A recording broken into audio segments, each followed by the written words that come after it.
Bismillahirrahmanirrahim. Assalamualaikum warahmatullahi wabarakatuh. Wa idza huyyitum bitahiyyatin, dan apabila disampaikan sebuah penghormatan kepadamu, penghormatan dalam hal ini salam, idza huyyitum bitahiyyatin, dan apabila disampaikan sebuah penghormatan atau salam kepadamu, fahayyu bi ahsani minha, maka balaslah penghormatan atau salam itu dengan yang lebih baik daripadanya. Contoh yang lebih baik itu, misalnya saya bilang kan, assalamualaikum. Nah, jawaban yang lebih baik daripada assalamualaikum, waalaikumsalam warahmatullahi wabarakatuh, dalam artian lebih lengkap. Nah, fahayyu bi ahsani minha aw rudduha, maka balaslah salam itu dengan yang lebih baik daripadanya atau yang sepadan. Contoh yang sepadan, assalamualaikum, waalaikumsalam, assalamualaikum warahmatullah, waalaikumsalam warahmatullah, assalamualaikum warahmatullahi wabarakatuh, waalaikumsalam warahmatullahi wabarakatuh. Jangan lupa jawab salam saya. Hey, that's pretty good. Baiklah, mungkin ini adalah video pertama saya yang nanti akan saya upload di channel YouTube saya. Jadi sebenarnya saya belum bikin channel YouTube sih, tapi saya sudah bikin videonya di luar. Ya. Dan sebenarnya saya bikin video ini sebenarnya tidak juga mau supaya terkenal di YouTube dan lain sebagainya. Sebenarnya tidak seperti itu. Hanya saja ya ada juga harapan sedikit begitu, cuman nggak begitu sekali. Emang apa sih nggak boleh? Sombong amat. Ya, saya berharap ketika saya membuat video ini, yang pertama bisa bermanfaat buat teman-teman, dan yang kedua ini sebagai media saya untuk belajar public speaking, untuk belajar meningkatkan verbal linguistik saya dengan cara berbicara dan lain sebagainya. Karena menurut saya salah satu daripada kecerdasan yang saya miliki, sebenarnya bukan juga kecerdasan, potensi yang saya miliki itu dari segi verbal linguistik atau berbahasa, ngomong, ya bacot dan juga bacot dan lain sebagainya. Oke, baiklah. Teman-teman, pada kesempatan kali ini kita akan berbicara tentang multiple intelligences, bahasa kailinya, atau bahasa Indonesianya kecerdasan majemuk. Jadi kecerdasan ini, teori kecerdasan majemuk ini adalah teori yang dikemukakan oleh seorang pakar psikologi perkembangan yang bernama Howard Gardner dari Palu, dari Silai. Enggak. Jadi Palu dan Silai itu asal saya. Nah, jadi ilmuwan yang bernama Howard Gardner. Jadi teori kecerdasan majemuk ini adalah validitas tertinggi bahwa perbedaan adalah hal yang sangat penting. Are you sure about that? Jadi dia merupakan validasi tertinggi dari sebuah gagasan bahwasanya perbedaan adalah hal yang sangat penting. Jadi mungkin kita pernah mendengar, pokoknya perbedaan itu adalah hal yang wajar. Perbedaan itu adalah hal yang harus dihargai. Ya, seperti itu memang. Masya Allah. Al-ikhtilafur rahmah, perbedaan itu adalah rahmat. Tapi kalau kita mau flashback di sekolah, Muhammad,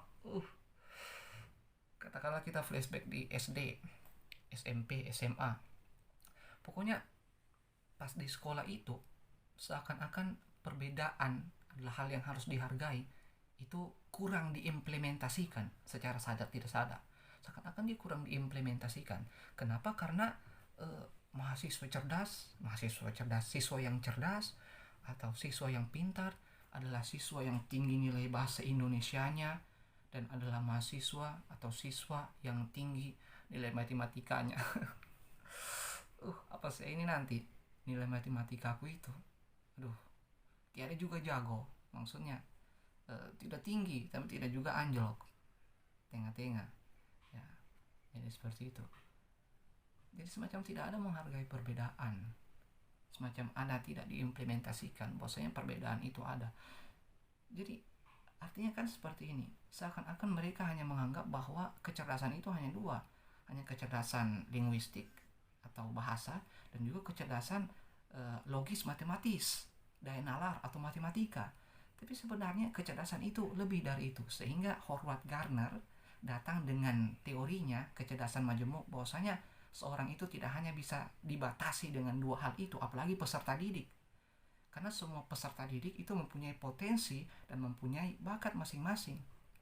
Makanya oleh karena itu pemakaian daripada teori kecerdasan majemuk ini, pemakaiannya dalam pendidikan itu harus sesuai daripada kita pengenalan dulu, pengakuan, dan penghargaan daripada gaya belajar siswa yang berbeda-beda.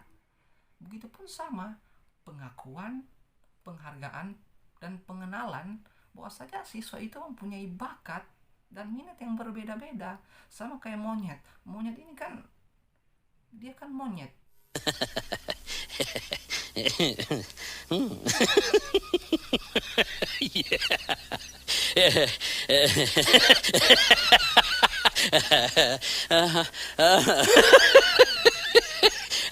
Tidak mungkin kita suruh dia hidup di air, hidup di laut, mati monyet itu.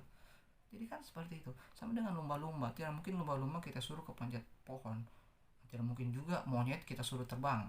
Jadi monyet mempunyai opsi masing-masing, opsinya sendiri yaitu mungkin panjat pohon. Lumba-lumba punya opsinya masing-masing di air.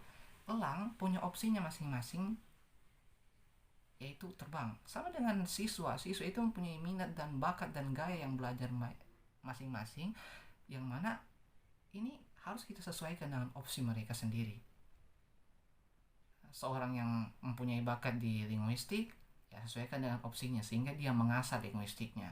Seseorang yang pintar di logis matematis atau daya nalar dan matematika, ya kita berikan dia kesempatan untuk mengasah satu titik itu. Ya, jadi seperti itu. Nah, saya ini barangkali terlalu banyak bicara.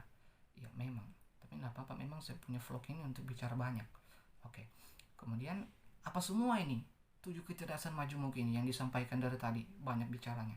Ya, jadi 7 kecerdasan majemuk yang telah diuraikan, yang telah diidentifikasi oleh seorang Howard Gardner, kan ada 7. Yang pertama, ada kecerdasan linguistik atau kecerdasan yang berkaitan dengan bahasa. Yang kedua, kecerdasan logis matematis atau kecerdasan yang berkaitan dengan daya nalar dan matematika. Yang ketiga, ada kecerdasan spasial, yaitu kecerdasan yang berkaitan dengan ruang atau gambar. Ketiga, ya, yang keempat lagi. Yang keempat adalah ada kecerdasan musikal, adalah kecerdasan yang berkaitan dengan bunyi, irama, musik, atau yang seperti itu, berbicara tentang musikal. Yang keempat, yang kelima ada kecerdasan yang namanya kecerdasan badani atau kinestetik, adalah kecerdasan yang berkaitan dengan badan dan gerak tubuh. Macam dance begitu kayaknya juga satu ini. Ya, kemudian yang keenam ada kecerdasan interpersonal, adalah kecerdasan yang berkaitan dengan antar pribadi atau antar sosial. Kemudian yang ketujuh atau yang terakhir adalah kecerdasan intrapersonal atau kecerdasan yang berhubungan dengan pribadi, yang paling mengetahui tentang pribadinya sendiri.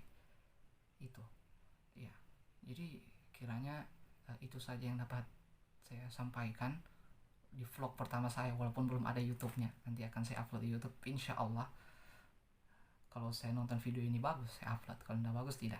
Ya, baiklah. Itu saja yang dapat saya sampaikan. Semoga bermanfaat.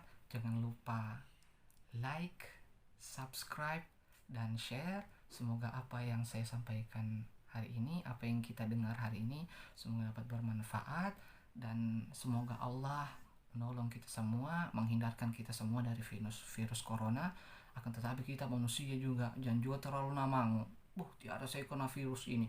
Tapi tetap juga kita harus menjaga diri, ikuti apa yang dikatakan pemerintah. Stay home, stay safe. Billahi taufiq wal hidayah. Wassalamualaikum warahmatullahi wabarakatuh. See you on the top.